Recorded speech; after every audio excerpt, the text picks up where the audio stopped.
Welcome to ఓటెన్ TV. Krishna Ongaturu మండలం పొట్టిపాడు గ్రామం రూమ్లో గత వారం రోజుల క్రితం సమీపంలో ఉషారామ కళాశాలలో ఏఐ 3వ సంవత్సరం చదువుతున్న ప్రవీణ్ పై సీనియర్ విద్యార్థులు బయట వ్యక్తులు కలిసి దాడి.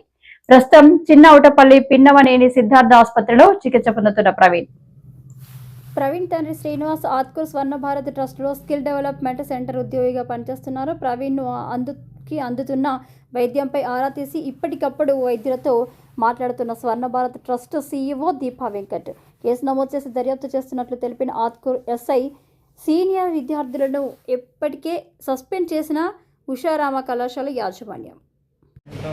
కాలేజ్ వదలంగానే నేను రూమ్ దగ్గర ఒక అన్నం దింపుతాకి వెళ్ళాను సార్. అక్కడ వాళ్ళు తాగేసి వచ్చి నా మీదకి వచ్చారు సార్.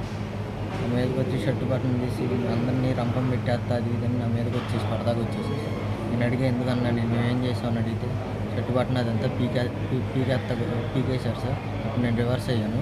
ఆ తర్వాత సాయంత్రం ఏమో రా నీకు దమ్ముంటే రా అది ఇది అన్నారు సార్. నేనేమో మాట్లాడతారని నేను మా ఫ్రెండ్స్ ఇద్దరం వెళ్ళాం సార్. వెళ్ళినాక వాళ్ళు వచ్చి ఆ కత్తులు అనేవి తీసుకొచ్చి చాలా మీదకి వచ్చేసారు సార్. ఎమ్మండి దిగినమ్మని వాళ్ళు తాగేసి వచ్చారు సార్. వాళ్ళందరూ కలిసి కొట్టారు. బ్యాట్లు అది అంతా రాట్లు ఇవన్నీ తీసుకొచ్చారు సార్. పడవలు లెగ్ కట్ చేశారు సార్. మాట్లాడతారంటే కొట్టేశారు సార్.